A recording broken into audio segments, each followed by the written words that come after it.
Willkommen bei Propane Bikes Q&A. Wir haben euch gebeten, eure Fragen zu stellen, die wir, der Robert und ich, direkt euch beantworten. Es gibt einen ganzen Haufen Fragen, ganz viele Fragen zu Neuentwicklungen, was kommt Neues bei Propane. Bitte habt Verständnis, dass wir nicht alles gleich ausplaudern wollen, deshalb kommt hier heute nichts zu Neuentwicklungen der Bikes. Ansonsten haben wir eine ganze Menge Fragen, die wir euch jetzt beantworten.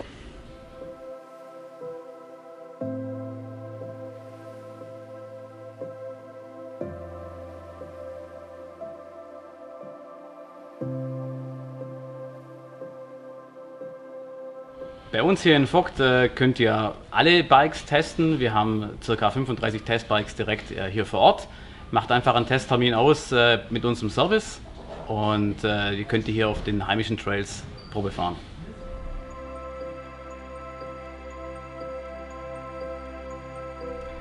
Wir haben mehrere Teststationen, wo man die Bikes für längere Zeit mieten und auch testen kann. Testcenter, die ganzen Infos über Testcenter und sogenannte Mietcenter findet ihr auf unserer Homepage.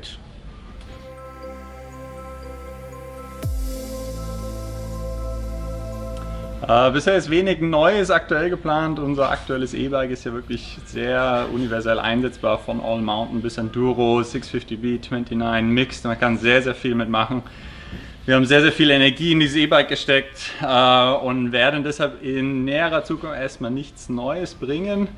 Wir haben aber neue Ideen, um einfach E-Bikes noch viel, viel cooler zu machen in Zukunft. Dazu können wir aber noch nicht viel sagen, aber das wird auch noch einige Zeit dauern, bis hier was Neues kommt.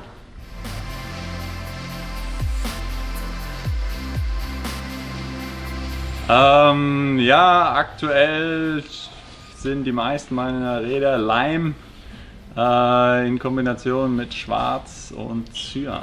Eine Lieblingskombination Taille in Badmint mit schwarzer Deckel-Option.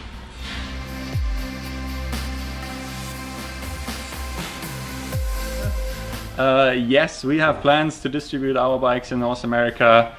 It's a really, really long process to get this going. So we are trying to be available in America from first quarter 2020 onwards. I fingers crossed that everything will go well, and yeah, we will soon be available in North America.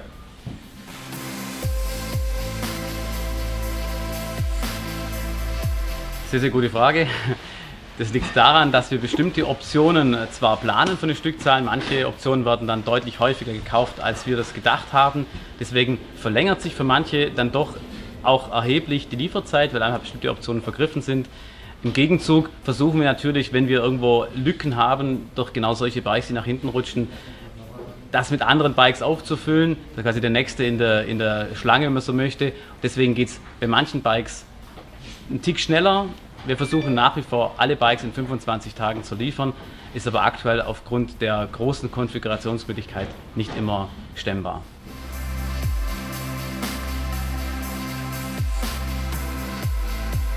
Leider keine Spur, wir haben die Bikes aktuell nicht zurück, sie bleiben verschwunden.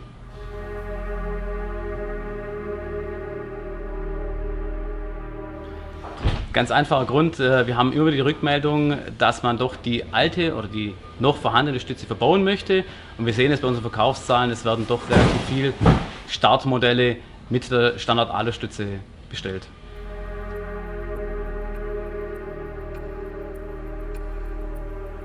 Also generell sind unsere Bikes so ausgelegt, dass man sie gut den Berg hochtreten kann, egal ob mit Stahlfederdämpfer oder ohne Stahlfederdämpfer. Es muss einem allerdings bewusst sein, ein Stahlfederdämpfer spricht viel feinfühliger an und jegliche Gewichtsverlagerung auf dem Bike führen natürlich zum gewissen Wippen, was umso länger der Federweg ist, umso deutlicher sich bemerkbar macht. Generell ist es so, wir tun unsere Bikes mit ca. 70% Anti-Squat auslegen, bei anderen Bikes, E-Bike zum Beispiel bis zu 130% Anti-Squat, wo wir gemerkt haben, diese Zahlen, die reichen aus, also alles über 70% haben wir gemerkt, reicht aus, um Wippen zu unterdrücken. Die meisten von unseren Kunden fahren auch kein Lockout an dem Dämpfer. Ich ehrlich gesagt mach's nie rein, du auch nicht. Nein. Von daher würde ich sagen, ja, unsere Bikes kann man sehr, sehr gut den Berg hochfahren, egal ob mit Stahl oder Luftdämpfer.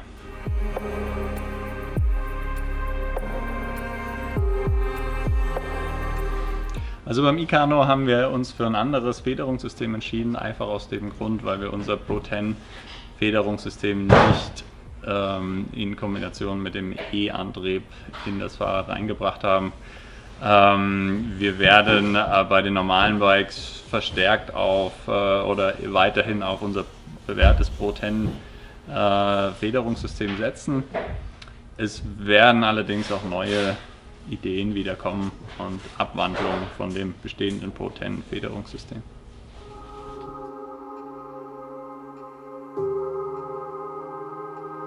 Also generell bei unserem Pro 10 Federungssystem sitzt der Dämpfer sehr weit unten und auch sehr zentral im Rad. Das heißt, das Rad ist vorne und hinten sehr leicht und dreht gut um den sehr zentralen Schwerpunkt.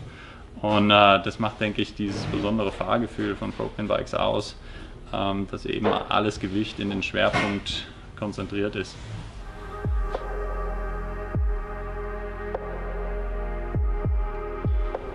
Ja, das ist eine ganz witzige Geschichte. Abends um 10 bekomme ich per Skype eine Nachricht, hier auf Englisch geschrieben, einer aus Chile, der gerne unsere Bikes distributen würde, der gerne die Bikes quasi in Chile anbieten würde.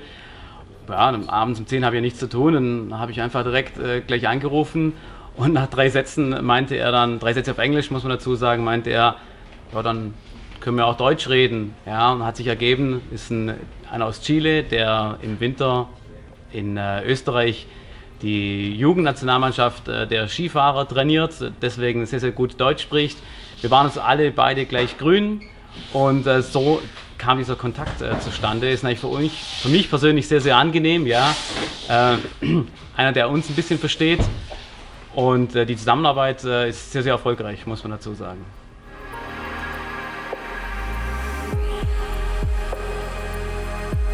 Gute Frage, ich wüsste es auch gerne, weil ich glaube, wir hatten beim Spindrift, also die Reklamationsfälle, die wir über die letzten, wie lange haben wir es jetzt im Programm? 3 Jahre, 2,5. 2,5 Jahre Eurobike, vor 2,5 Jahren vorgestellt, genau. Hatten wir jetzt, also die Reklamationsfälle, die kann ich mit Sicherheit an einer Hand abzählen. Und es waren Bikes im dreistelligen Bereich, die verkauft wurden. Und diese Reklamationswellen waren alle an unterschiedlichen Stellen, unterschiedliche Probleme. Von daher kann man nicht wirklich sagen, es gibt immer mal Produktionstoleranzen. Von daher kann man nicht wirklich sagen, es gab da überhaupt eine Schwachstelle an dem Rad. Es ist unser bestlaufendes Modell und mit sehr niedriger Reklamationsquote. Doch könnte man mit Sicherheit behaupten, die einzige Schwachstelle ist die Lieferfähigkeit vom Spindrift.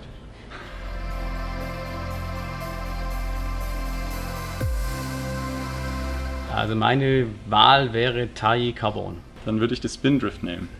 Ja.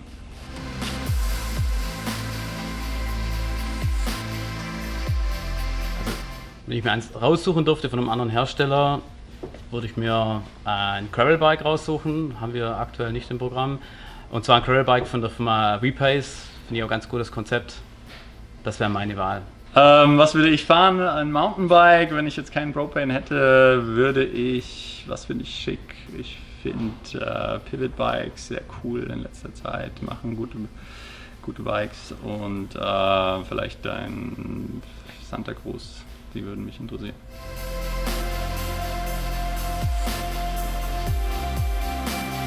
Ja, wann kommt die nächste größere Halle? Wir sind gerade aktuell direkt in der Planung der nächsten größeren Halle, weil, wie ihr hier seht, wir platzen aus allen Nähten.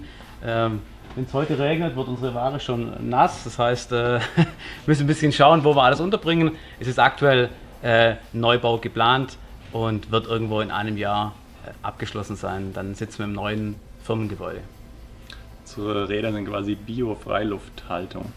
Auf jeden Fall freilaufende Bioräder. Ja. Wo soll es zukünftig hingehen? Zukunftspläne. Ja, wir wollen natürlich auch weiterhin coole Bikes bauen und wir wollen die besten Bikes bauen. Und wir haben sehr, sehr viele neue Ideen und richtig coole Projekte. Wir haben aktuell gerade 3 neue Ingenieure eingestellt im letzten Jahr. Und wir haben viele, viele coole neue Projekte. Da wird noch einiges kommen von uns. Und darauf freue ich mich am allermeisten. Und genau, das sind unsere Zukunftspläne.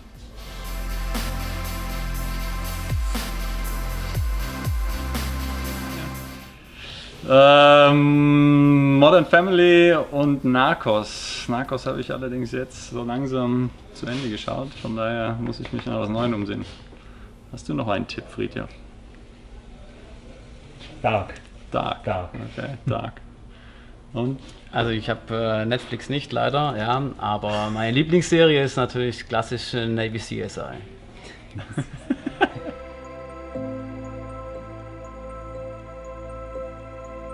Okay.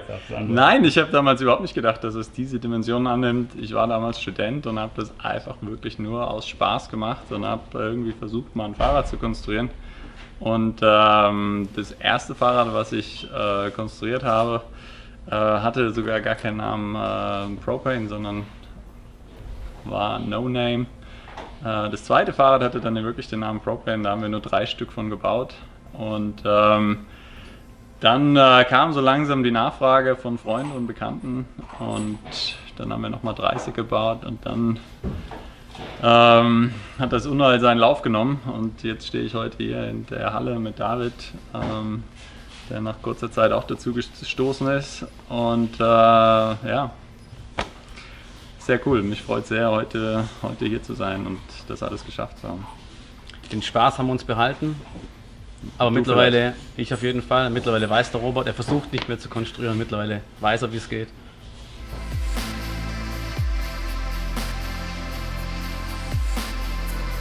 Das ist ein bisschen abhängig von unserer Lagerhaltung. Wir können natürlich nicht alles auf Lager legen. Wir sind trotzdem sehr bemüht, die für uns, von unserer Seite aus wichtigsten Komponenten anzubieten und die unserer Meinung nach interessantesten Komponenten.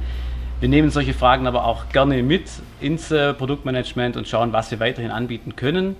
Ist aber immer ein bisschen vom Lagerplatz ja, einfach ein bisschen limitiert.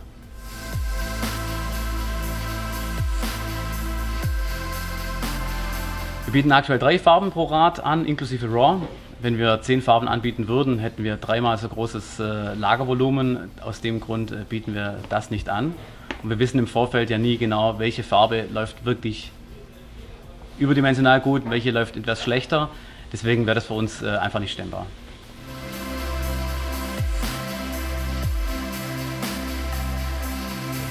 Also maximal die Hälfte. Also es sind ungefähr, wir gehen stark auf die 40 zu. Ja, 40 Stück circa.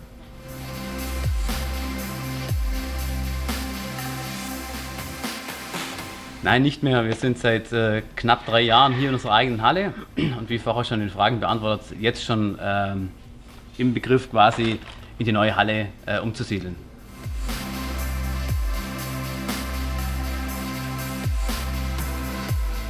Die Entwicklung bei uns dauert circa, würde ich sagen, 2 bis 3 Monate, je nach Bike und Komplexität.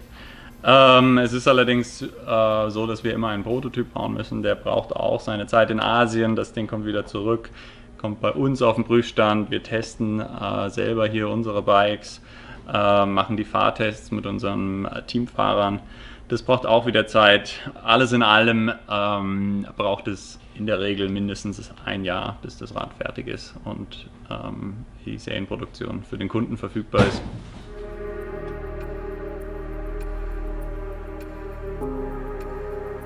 Es fahren nahezu eigentlich alle Mountainbike, die einen extrem, die anderen weniger extrem, aber aktuell sitzt eigentlich jeder Mitarbeiter auch selber auf dem Fahrrad. Robert, Table oder Double? Double. Double. Flow Country oder DH? DH. Flow Country. Coil oder Air? Air. Auch Air. RockShox oder Fox? Fox. RockShox.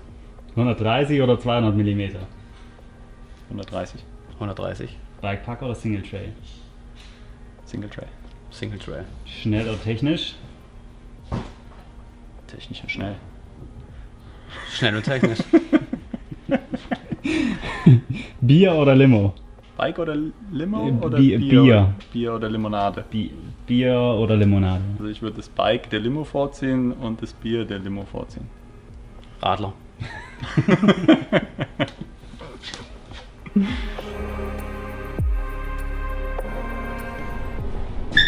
Lieblingsfarbe?